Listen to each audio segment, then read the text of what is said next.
Every team, every topic, everywhere. This is Believe. This is Joey Aguilar, quarterback, App State, and you're listening to the Fun Belt Podcast. This is the Fun Belt Podcast, part of the Believe Network. Hosts Dusty Thibodeaux of Warhawk Report, Jeremy Harper of Howl Razor, and Shane Mettlen of the Daily News Record. I think it's potentially a very good week for the Sun Belt. But I'm just kind of going off on a random rant. It's just frustrating.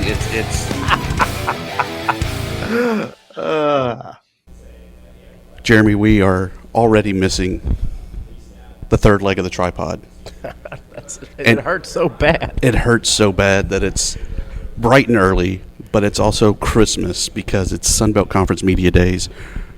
There's no Shane Mettlen here, but we're here ready to kick off the 2024 season that's really just about a month away. Split into days, Sunbelt West, Sunbelt East, doing the East today.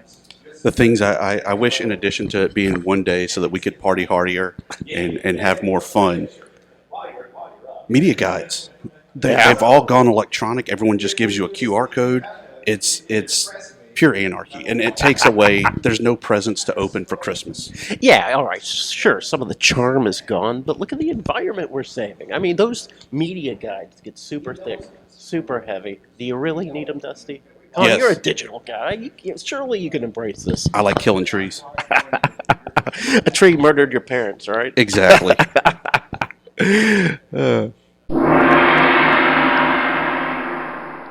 BetOnline is your number one source for all your sports betting needs this season.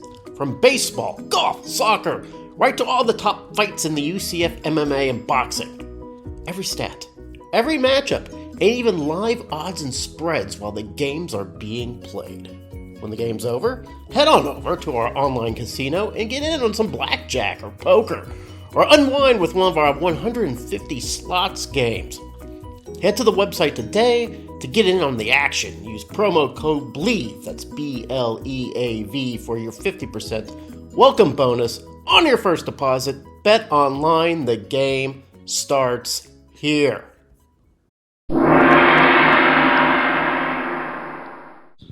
So, Jeremy, as we said, we're here for Sunbelt Conference Media Days. It always starts with the poll. The coaches poll that, truthfully, not a lot of coaches actually vote in. It's always the SIDs, the GAs, and everyone in between that actually does the voting.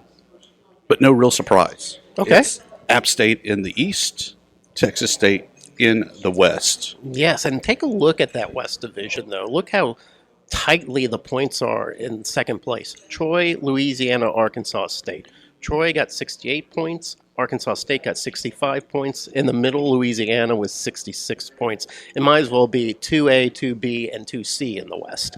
Oh, so you're getting ready for depth chart season as well. Yeah, I think so. I love depth chart season. But out there in the East, a little bit of different story. App State kind of runs away with it. And then it's, a lot of people kind of remembering James Madison from last year.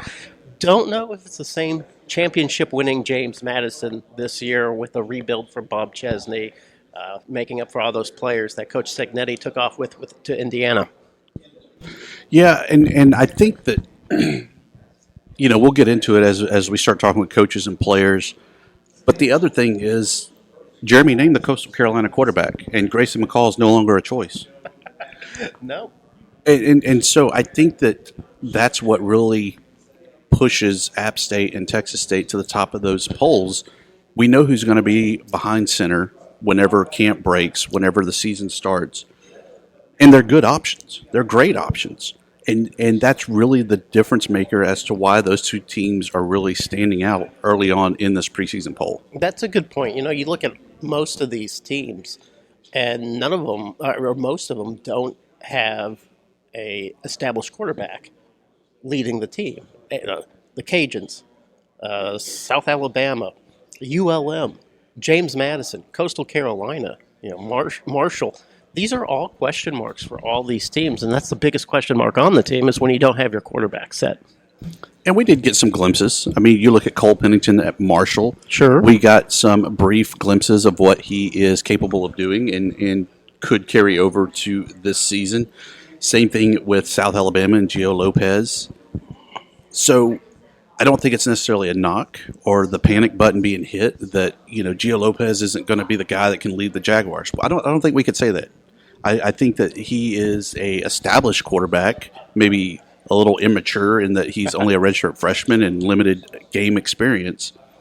But that's really what we're looking at, is that those two teams, Texas State, App State, have the most mature and returning veteran quarterbacks that put them atop the standings. Yeah, but here's another thing too. You see, Arkansas State's Jalen Rayner named second team to the Sun Belt this year, well deserved. Yet Arkansas State picked to finish fourth in a very tight West. So it's not always the quarterback, but yes, App State with Joey Aguilar, Texas State with Jordan McLeod can't go. It's really hard not to put those two teams at the top. You had to bring up the all-conference preseason selection. It was a cop-out, Jeremy. Was it? You can't have first-team quarterbacks. It was a cop-out. How they put Joey Aguilar and Jordan McLeod as the first-team quarterbacks. I agree with the Joey Aguilar decision to make him the first-team quarterback, but Jordan McLeod, I don't think that he's going to be the same Jordan McLeod that he was at James Madison last year. And that's if he stuck around and stayed at James Madison. Then you take him out of that system, new coordinators, new players, new surrounding cast of Texas State. Is he the same Jordan McLeod, or is he just Jordan McLeod? Well, you got to remember about McLeod. He came, I believe, from Arizona to JMU and instantly got plugged in and did well. I mean, I don't think he was named the starter at the beginning of the year. I think they had someone else as the starter at the beginning of the year. But he took over and had an amazing season. Can he do it again at Texas State? Well, maybe. Texas State has some pretty good receivers, has a pretty good offensive line. But you're right, Joey Aguilar is just in a totally different situation. Coming back from a great season at Appalachian State and then sticking around with pretty much the same cast of characters. I mean, the only elevation he has is up. That's the only way he can go. Where Jordan McLeod, he still has to learn a new system, learn some new personnel, get along with a new coach. So, yeah, I think McLeod at all Sun Belt first team is a little unfair to everybody else in the Sun Belt Conference and to Jordan McLeod. You don't need to put that kind of pressure on him. You always put the pressure on the guy. And speaking of pressure, Joey Aguilar was the newcomer of the year last year for the Sun Belt Conference. Takes home the preseason Offensive Player of the Year honors this year. I think he's poised for greatness, but that's a lot of pressure to put on that guy. And knowing that he is going to be the face of this year's program and kind of how he plays is how the App State Mountaineers season goes. Well, we'll talk to Joey later in the day, and we'll find out what he has to say about that. But, yeah, I imagine the kid's ready to go. A guy that I really like, and we'll get a chance to talk to him at some point, Ismail Maldi at Texas State. I think he was the big surprise last year out of the running back position. Returns to Texas State, leading the Viva La Boobcats. He's a key component of that offense and definitely gets the nod there for it. Just like wide receiver Joey Hobart coming back in, a former walk-on. He's a silent assassin, right? I mean, he's a guy that was very deserving of that honor. Glad to see he's back. Glad to see he's getting the recognition that he deserves. Yeah, absolutely. Well, how can you not get recognition after having the season both those guys had last year? I mean, they put up the monster stats. And they've come in. They're going to be the guys with the biggest targets on their heads coming into the league. They're the ones that everybody's going to want to take down. So Texas State Bobcats, a lot of eyes on them. Let's see if they can rise and deliver. Jason Henderson, he just got another tackle, Jeremy. He wants to tackle me. He does. And he is a guy that, again, deserving of scoring the triple-figure tackles. It seems like in every season that he is the preseason all-conference defender of the year.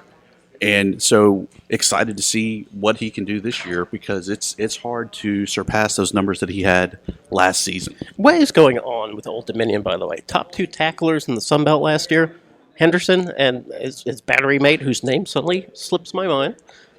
Top two tacklers in the Sun Belt. There is something going on about tackling and the Monarchs.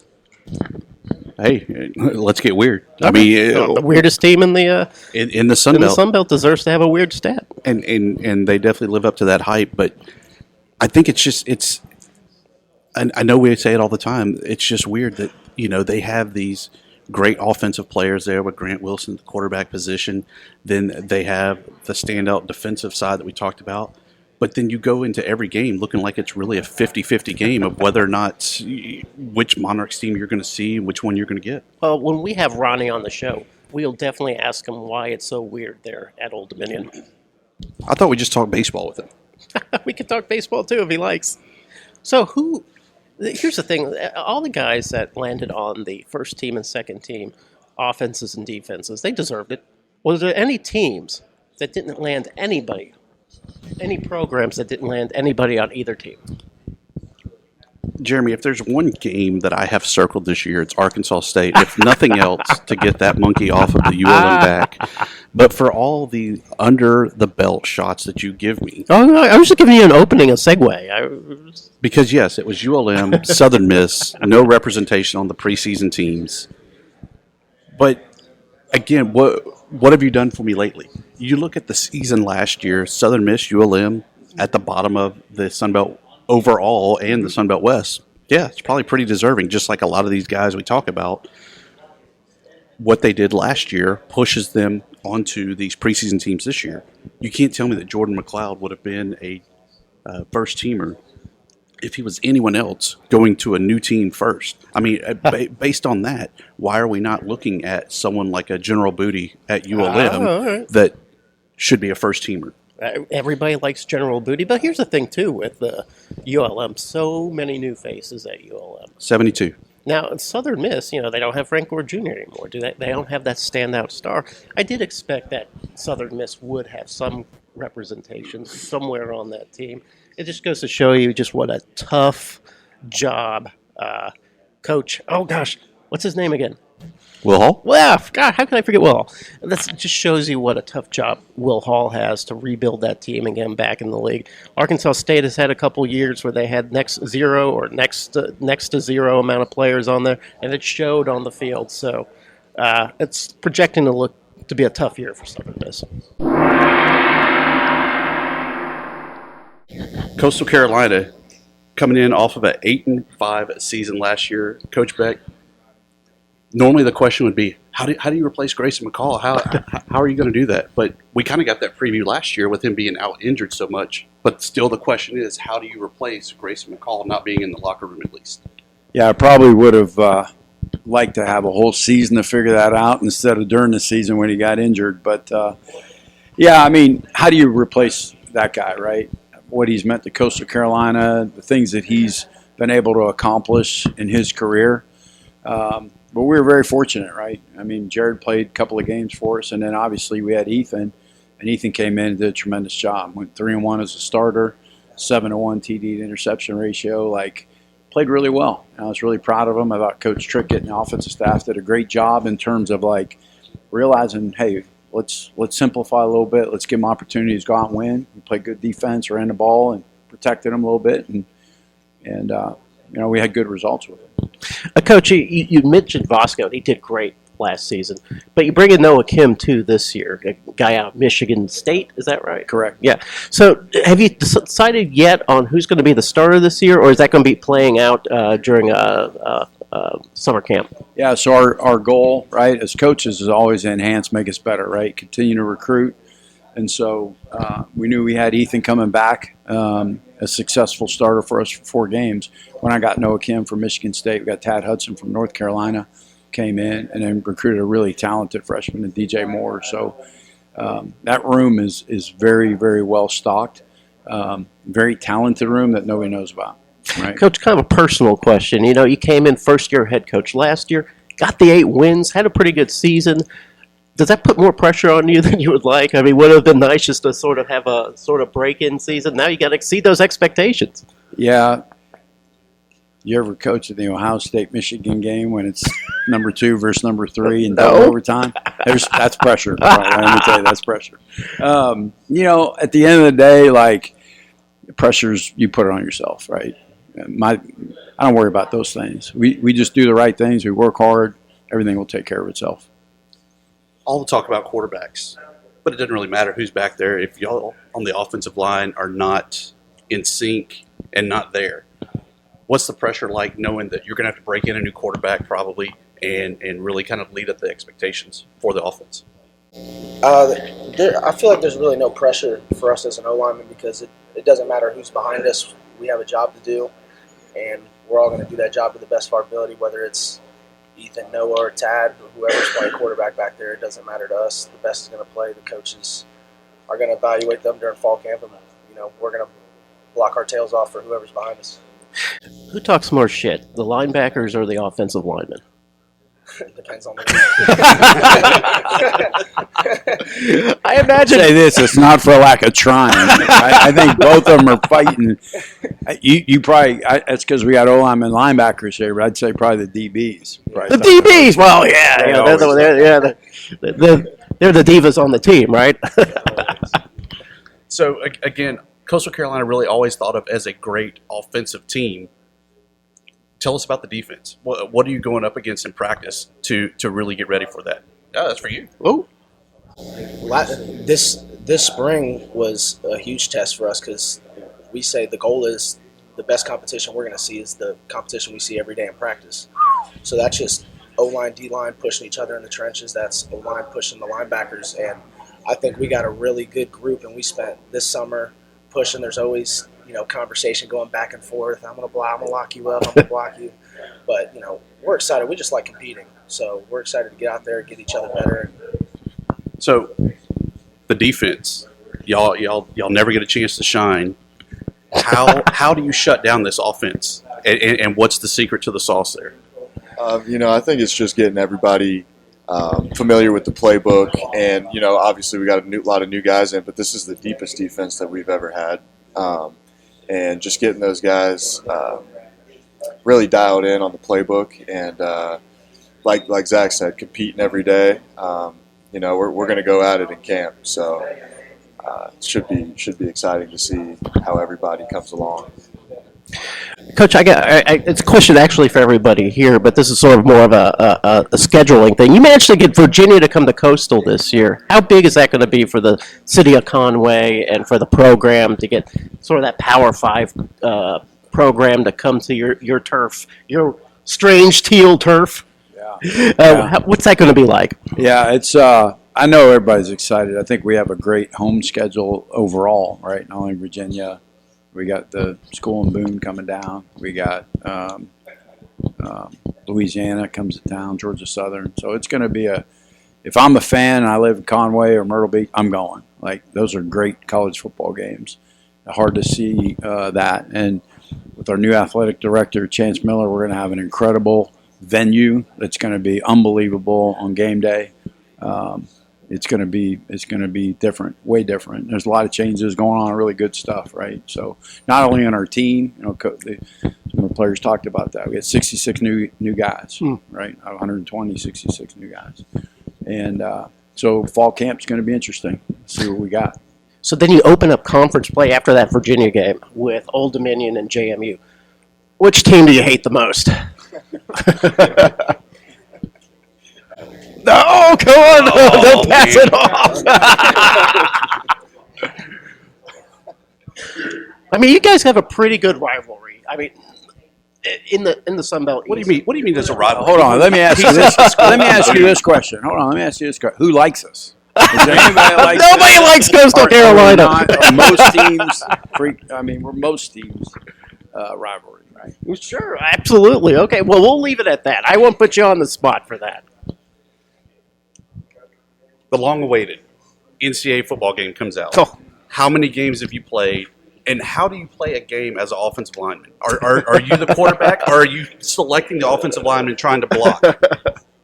I mean, I'm coach. Like, I'm reading down blocks. I'm sliding protections, putting receivers on hot routes. I mean, we're coaching that game. I've played. No, right up the A gap every play. Well, now I know how to beat him if I see him online there. That's right. For you, Do you play defense, or do you sim the offense and play just defense, or what's that look like? I mean, I'm 2 games deep in the college football playoff right now, Okay. so I'm playing some defense. Yeah. Okay. Now, when you see yourself in the game, do you like, man, that's not what my butt looks like, or man, that's I'm faster than this guy, or did they do a good job? Did they? I mean, for the most part, they did a good job. The fast part of that. Okay. And maybe they could have done a little better. yeah. They did all their research. I tell you, one of the funny things is you hear him in the locker room now. Like, we'll have a player like Will. I heard somebody the other day. Will, like, man, Will, you're killing me. And they're like, what? He goes, man, you didn't make that play on the game. It cost me the game the other day. I imagine too. There's like some rivalry with the ratings too. How'd you get to be rated here and I'm rated over here? I bet there's a little bit of that. Yeah, I mean, some of it, they said it'll be updated in the patches, but like, it's still cool to see us in the game. Even though they made me a little fat for my liking, but a little too chunky. But no, it's cool. That is a good motivator, though, isn't it, Coach? That they're going to they patch it during the season, and so you get a little bit faster, or you work a little bit harder. Yeah. You get things going. That's not very good about 2 guys. One's too chunky, one's not fast enough. Those are the guys I brought. Next time, bring the thin guy and the fast guy. All right. Countdown to Thursday against Jacksonville State. Yeah. What's that going to be like to really strap on the pads for the first time, really going against Conference USA, the good other G5, I guess we're now the G4 league that we always go head-to-head with? I mean, we're excited. We've been, since January, like we said, we got 66 new guys, so it's a whole new roster. We're excited to get in there and get to work together, because this is a whole new team. Everyone's bought in. Older guys pushing younger guys get buying in quick, transfers buying in quick. So, I mean, we're just really excited to get into camp and put it all together come Jacksonville State. That's all we have for the good old Teal Field. We look forward to seeing you all represent the Sun Belt well in that non-conference game, getting the win over Virginia, and then seeing how the Sun Belt Conference slate goes for y'all. One of the new head coaches of the Sun Belt Conference, Del McGee, joins us along with his student-athlete representatives. Coach McGee, we were talking before we jumped on. You're an Auburn guy through and through. And so tell me, how did your recruitment by Pat Dye, playing for Terry Bowden at Auburn, kind of get you to where you are and be prepared to take on your first head coaching job in college? I was actually sharing a story with our guys last night at dinner about how practices were, and we had 3-a-day practices, and it's a lot different in today's college world. And I was just telling them football was so hard for me as a student athlete then. I didn't want to play football, how tough it was. But in reality, it really taught me that hard things, you have to be able to adjust to hard things, and hard things are what life is all about. And, that's some of the things that we're going to instill in our guys. And our guys have really bought into the hard work and what it takes to be successful. And I'm very anxious and excited about what the future holds with this team. And everyone's kind of in line and working in the same direction with a lot of energy and enthusiasm. So just truly blessed to be in this position. I do owe a lot to Coach Bowden and Coach Dye for recruiting me for one. Then Coach Bowden coming on, taking on the program, and us going undefeated. And even then, we were in an adverse situation because we were on probation. We actually went 12-0, couldn't go to a bowl game. But, the connection, playing for one another with a common goal in mind really stood out, and it showed its proof at the end of that season. So, in your coaching career, take away the first year at Carver. I know that was a rough adjustment with 2 wins that year. But you've never lost even close to double-digit games. What's been the secret to your success of really being able to push your teams and thrive at the high school, at the collegiate, and every level in between? Yeah, I think being authentic, being genuine, allowing our players to see who we are as coaches, and vice versa. Our players are kind of letting peeling their onion back and allowing us to see them. We've been kind of in some growth groups where we're sharing each other's whys and why we tick, why we do what we do. And I think that team building process has brought us closer together. definitely in the portal world. We have 48 new players that was added to our roster via walk-on and college transfers. So just getting everyone on the same page, us loving one another, being genuine, and working towards a common goal of being successful. Coach, your predecessor, Sean Elliott, he was a trench guy, offensive line, defensive line, like the heavies, really built up that Georgia State line. How is your approach going to be different? Or is it going to be different? Are you a trench guy? Yeah, no, it all starts in the trenches. I mean, we got to recruit well up front on both sides of the ball. You can control the running game offensively. You can stop the run on defense and have an imposing pass rush on third downs. That makes all the difference in the world. So our efforts in recruiting and the development of our team will be up front. Georgia State, y'all have been there a couple years. You're established. This is the weirdest team. Y'all come out the gate hot as hot could be, or cold as cold could be, and close out the season hot as hot could be. Why? That's the key question that we need from you. We've been asking this question to ourselves for a while. So. Yes. Yeah. I can't speak on that. Yes, it's on. I think it's all about the ambition we had. Just being able to, just understanding that we still here to play football regardless of what the circumstances was at the time, whether we, like you say, hot as hot, or whether we was cold as cold. Everybody knew we still had a job to do. Everybody understood their job we had to do, and we just went out and did it. I mean, wish for the best, hope for the best, and prepare for the best, you know what I'm saying? So, yeah. So Coach has brought with him Kevin Swint, linebacker, and Justin Abraham, also a linebacker. 2 linebackers coming in for protection. Is this a sign that the defense is going to be the key for Georgia State? Is this why you brought 2 defensive guys? Is the defense going to outshine the offense this year? That's to you, yeah. I'm not letting you off the hook. Defense going to work, offense going to work. Oh, okay, all right. Now, I asked somebody earlier, who talks the most shit, offensive linemen or linebackers? Offensive line. Okay. Yeah, we cool, calm, and collected. We just do a lot of the hitting. Them boys, they off the chain, man. And I've got another question from Coach McGee. You being a Georgia guy, I mean, I think that's really important for Georgia State, being Atlanta's team, being that city team. How does Georgia or how has the city embraced you as you come and become the big cheese at Georgia State? Oh, yeah, it's been outstanding. From our administration down to our janitors, everyone's just kind of on the same page. Me and my players going out in the city doing several community service projects because we want to definitely give back while we're here. And, we're in the best city in America.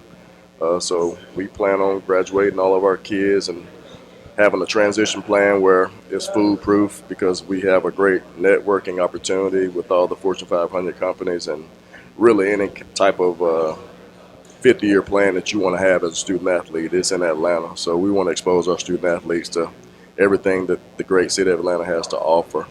Just being an ex-high school coach, having those prior relationships from coaching against guys and also recruiting players and having an imprint on basically every school in the state of Georgia has definitely meant a lot to me, and I think it's going to reward us heavily. This is a question for the players.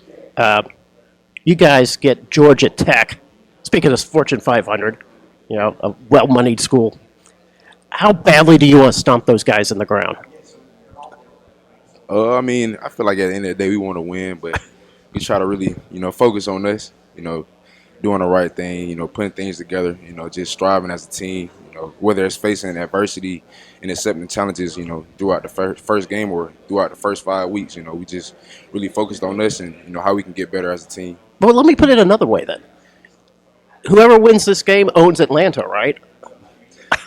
I play Oglethorpe still, so there's one more school Oglethorpe, play. okay. Yeah. I mean, you can say that.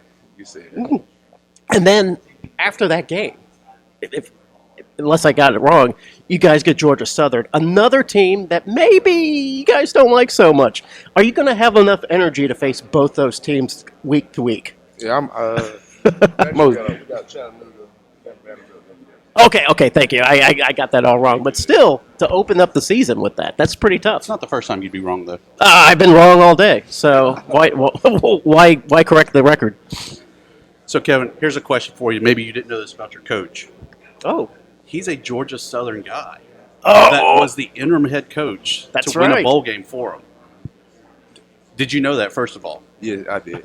Are you okay with playing for a Georgia Southern guy? Yeah, he's one of us now, so. I had to get that out of the way, though, just to make sure. You ask the tough questions. I do ask the tough questions.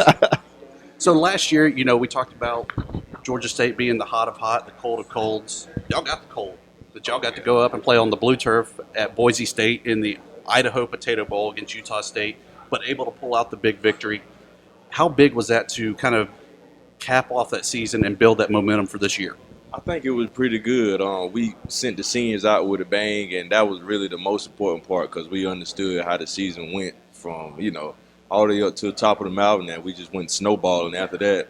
Then we was able to come together physically, mentally, and emotionally, and just understand that at least if we're going to do something, let's do it with a bang. We 500 plus miles away from home. We might as well go out and have fun. And at the end of the day, that's what we did. We went out and had fun, and we sent the seniors on, and the ones who played ball after it, we sent them on with good goodbye. The game is out. NCAA football. How many games have you played, and how stout is that Georgia State defense? Listen, I don't play the game. You got to. So it's only Kevin that plays. All right. I probably played probably about 20 games. And how's the defense? It's they haven't added everyone to the game yet, so it's really not a full example of Georgia State defense. But we look pretty well, well rounded. How do you look on the game though, physically and play wise? Pretty good. I mean, the ratings are good. Yeah, the ratings are fine. Yeah, the ratings are fine. Okay. It's really a dream, being on a video game where they're like playing it as a kid. The last one came out in 2014, so it's really a dream being on the game. They constantly update that game throughout the season. Do you see some stats or some metrics on there that like, man, I'm going to show these guys I'm faster than this rating or I'm bigger than this rating throughout the season?